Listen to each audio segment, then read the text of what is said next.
Mucha atención Colombia porque hoy se derrumba la defensa de Uribe en el día 50 del juicio que se surte contra el procesado Álvaro Uribe Vélez por soborno de testigos y fraude procesal. Jaime Granados, abogado de Uribe, llamó a su siguiente testigo, Samuel Sánchez Cañón, a quien ven en pantalla, condenado el año pasado a 7 años de prisión por el delito de soborno de testigos. En un proceso por soborno de testigos contra Uribe, su defensa llama a declarar a un sobornador de testigos para que diga que Uribe no sobornó testigos.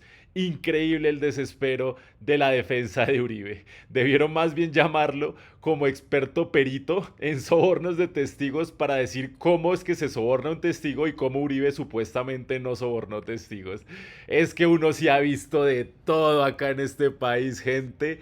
Pero bueno, por fortuna tenemos una fiscal contundente, decente, que con la mayor altura y sus preguntas en el contrainterrogatorio destroza a estos falsos testigos presuntos de la defensa de Uribe. Entonces, veamos qué pasó, qué acaba de pasar hace tan solo minutos en este contrainterrogatorio. Escuchemos y después vamos a analizar las respuestas que da el testigo a las preguntas de la fiscal. ¿Cierto? Cierto. Y que frente a la señora Bianet, después de lograrse la condena, tuvo un diálogo con y que frente a la señora Bianet, después de lograrse la condena, tuvo un diálogo con la fiscal del caso, quien estaba angustiada por esa condena, ¿cierto? Cierto. Cierto que usted, a pesar de ese acto de inocencia y decir que tenía las pruebas a favor de Bianet, no inició ninguna acción de revisión, ¿cierto? No la inició. Y tampoco denunció los hechos cometidos por Carlos Enrique Vélez frente a la señora Bianet, ¿cierto? No lo denunció. Y igual actitud tuvo frente al condenado Castañeda, ¿cierto? Cierto. No inició acción de revisión ni denunció esos hechos, ¿cierto? Cierto. Manifestó usted que por su formación humanista realizó algunas ayudas a la señora María Elena Vélez, ¿cierto? Cierto. Y que esas consistieron en la consignación de algunos dineros a través de empresas de chance, ¿cierto? Cierto. Listo. Frente al señor Mario Uribe, expresó usted que lo conoció entre el año 2010 y 2011, ¿cierto? Cierto. Y que su relación fue únicamente personal, ¿cierto? Cierto. Que nunca recibió poder como abogado del señor Mario Uribe, ¿cierto? Cierto. Cierto que el señor Mario Uribe para el año 2015, 1 y 17 de diciembre y el 27 de enero de 2016, hizo giros a su nombre por un valor superior a los 4 millones de pesos, ¿cierto? Cierto.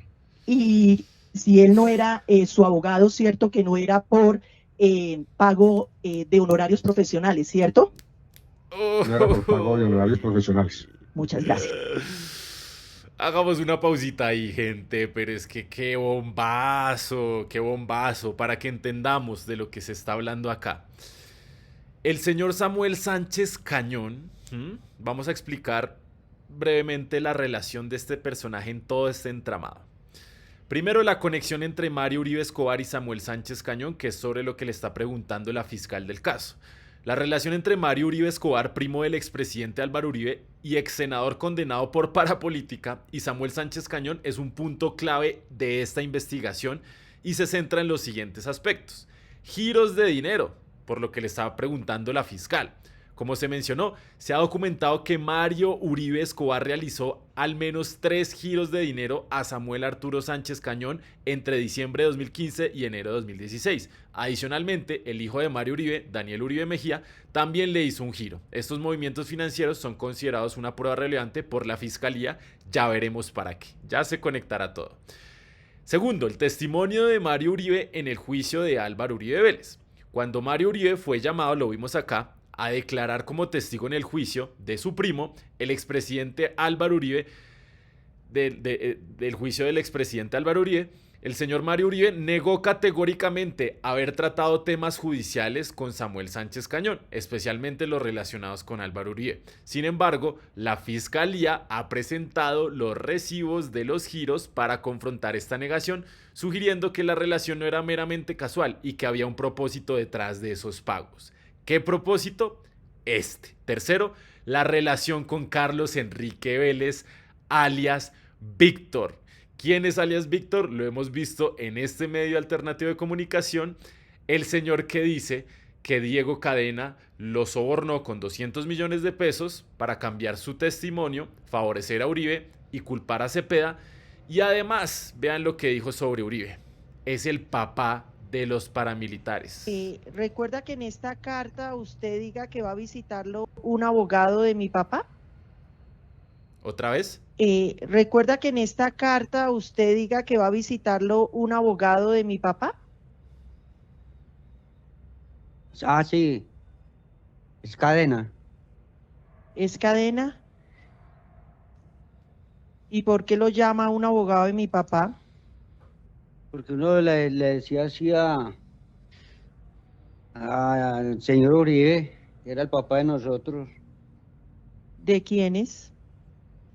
El autodefensa, doctora. Es que él fue Aquí- él fue nuestro referente. Objeción, su señoría. Les molesta que salgan los paracos a decir que le decían así a Uribe, ¿no? Alias Víctor ha asegurado que un emisario de Uribe le ofreció 200 millones por hablar en contra de Iván Cepeda. Entonces volvamos, gente, volvamos. ¿Qué pasa con Carlos Enrique Vélez? Ese es uno de los puntos más delicados. Carlos Enrique Vélez, un ex paramilitar, es un testigo clave en este proceso contra Álvaro Uribe Vélez, ya que ha señalado haber sido contactado y presionado para retractarse y cambiar su testimonio. Mario Uribe ha declarado que Samuel Sánchez Cañón, quien está siendo interrogado acá, contrainterrogado por la fiscal, fue el abogado, este señor que ven en pantalla, fue el abogado de Carlos Enrique Vélez, alias Víctor, el que dice que Uribe es el papá de las autodefensas. Y en algún momento, según Sánchez Cañón, se presentó, fue quien presentó a Vélez, a su apoderado, con Diego Cadena. Entonces les muestro acá. El abogánster Diego Cadena llega a Carlos Enrique Vélez, alias Víctor, por intermedio de Samuel Sánchez Cañón, quien ya utilizaba a alias Víctor como falso testigo presuntamente. Consignaciones a la hermana madre de alias Víctor por parte de la exesposa de Samuel Sánchez están como evidencia, gente, como evidencia. Entonces, Samuel Sánchez, condenado por soborno de testigos, está involucrado en todo este entramado. Les sigo comentando. Carlos Enrique Vélez, alias Víctor, por su parte, ha afirmado que Samuel Sánchez Cañón intentó manipularlo directamente e incluso le dictó parte de una carta para favorecer a Álvaro Uribe Vélez, este señor de acá. Y finalmente, los giros de los que estamos hablando, los giros de dinero de Mario Uribe a Sánchez Cañón, lo que acaban de hablar de los 4 millones de pesos, junto con los pagos que Diego Cadena hizo a la hermana de Carlos Enrique Vélez, María Elena Vélez Ramírez, son interpretados por la Fiscalía como indicios de una estrategia coordinada para la manipulación del testigo Vélez. Ahí está, ¡boom! La defensa de Uribe presenta 75 testigos para dilatar la decisión de la jueza de condenar o absolver al señor Álvaro Uribe Vélez. Esa jugada les está saliendo como un tiro por la culata, porque pensaron que la fiscal no iba a prestar mucha atención, no iba a estar preparada, y vean cómo les está volteando cada uno de sus testigos. Ya hay 20 que están siendo investigados o condenados por falso testimonio de los que ha presentado la defensa de Uribe. Entonces, esta defensa está más que derrumbada, gente. Escuchemos otro pedacito de la audiencia y seguimos. Pero su relación era solamente personal, ¿cierto? Solo personal. Gracias. Después narró usted, volviendo a Pablo Hernán Sierra Ramírez, que lo llamó de la Fiscalía 42 de Justicia y Paz de Medellín, lo llamaron un día previo a una declaración que él iba a rendir, ¿cierto? Cierto, Y que allí usted dejó la constancia de que no suscribiría esa diligencia por los hechos que iba a referir el señor Pablo Hernán Sierra, ¿cierto? constancia, pero verbal. Exacto, que no le iba a firmar. Lo iba a firmar. Gracias. ¿Esa diligencia se llevó a cabo ante la Fiscalía 42, sí o no? Por supuesto, sí. ¿Él dio la narración de los hechos? Sí, señora fiscal. ¿Usted supo si ante la Fiscalía 45 de Justicia y Paz de Medellín, donde era titular el fiscal doctor Chavarro, también fue citado Pablo Hernán Sierra Ramírez, sí o no? 45. Yo la atendí en una diligencia en Justicia y Paz, no sabría yo si es 42, 45, bueno, es una fiscalía que era la que tenía los asuntos del nordeste antioqueño. Gracias. ¿Recuerda el nombre del fiscal? No lo recuerdo, señora fiscal. No lo recuerda. Pero no le queda claro si fue la 42 que hoy manifestó o la 45 que manifestó en anteriores diligencias, ¿cierto? Gracias por la pregunta, para poder decir que pudo haber sido una imprecisión de parte mía, 42 o 45, pero fue la de Justicia y Paz del nordeste antioqueño. Perfecto, el que manejaba ese tema del nordeste antioqueño, ¿cierto? Sí, señora fiscal. Muchas gracias, doctor. Me falta una pregunta, perdón. Usted también hizo manifestación de que Pablo Hernán Sierra Ramírez le hizo entrega de una boleta, ¿cierto? No, Pablo Hernán no. Perdón, es que usted inició su respuesta así, pero después del contexto queda claro que fue Carlos Enrique Vela Ramírez, ¿cierto? Cierto, señora. Y que eso fue antes del 2016 y por eso hace la narración de esos hechos, ¿cierto? Cierto, eso fue en octubre, septiembre, octubre del 2015. ¿Qué era esa boleta, doctor Samuel? Era la boleta que normalmente, mediante la cual un visitante o un abogado solicita ante la guardia penitenciaria de un establecimiento la presencia de un interno en cubículos. Entonces, para hacer ese trámite interno en la cárcel, se requiere ese documento. Gracias. ¿Recuerda de qué cárcel era ese documento, doctor? La Picota. Gracias. ¿Recuerda el nombre del abogado que visitaba a Carlos Enrique Vélez? La boleta no tenía el nombre.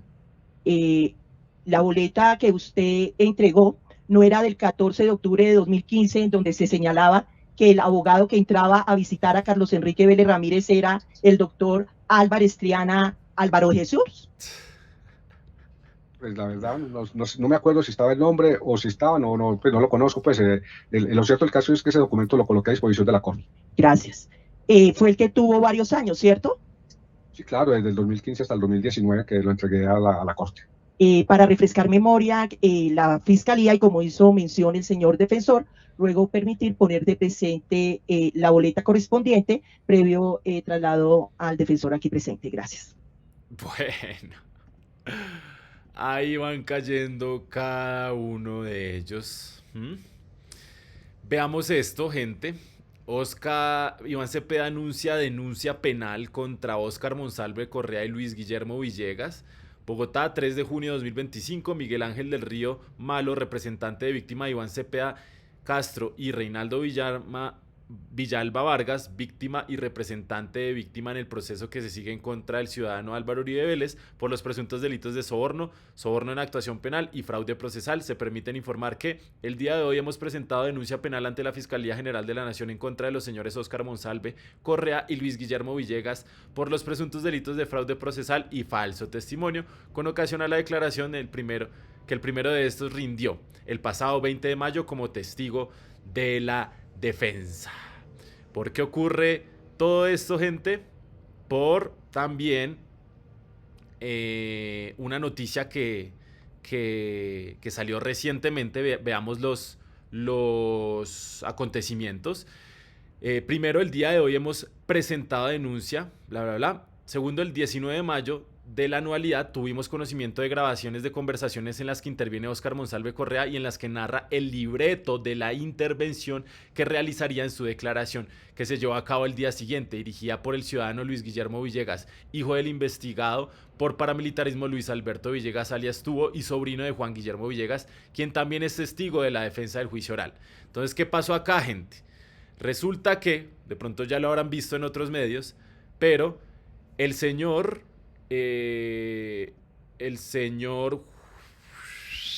Óscar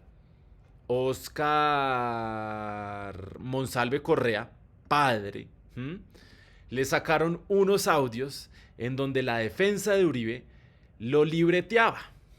lo libreteaba, presuntamente la defensa de Uribe. Escuchemos acá a Daniel Coronel de cómo es que prepararon a este testigo. Y acá Reinaldo Villalba lo dice: irrefutable desde hace varios años hasta hoy la familia Monsalve ha sido presionada y manipulada en favor del acusado. Una hermana de Juan Guillermo Monsalve indica que este dice la verdad. Óscar Monsalve Correa, testigo de la defensa en el juicio contra el expresidente Álvaro Uribe, fue cuidadosamente libreteado antes de rendir su declaración en el proceso.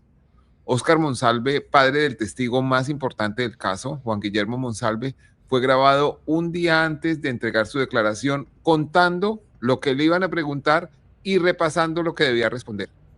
El declarante fue llamado a declarar, valga la redundancia, con dos tareas que quedaron a la vista. Primero, desacreditar el testimonio de su hijo Juan Guillermo, y segundo, arremeter contra el senador Iván Cepeda, quien en este proceso actúa como presunta víctima y no como acusado, como lo ha querido volver la defensa de Uribe. Sin que lo supiera, Óscar Monsalve padre fue grabado el 19 de mayo, un día antes de la declaración, diciendo que no iba a implicar a su hijo, pero que se iba a, entre comillas, cagar a Cepeda. Óiganlo, por favor.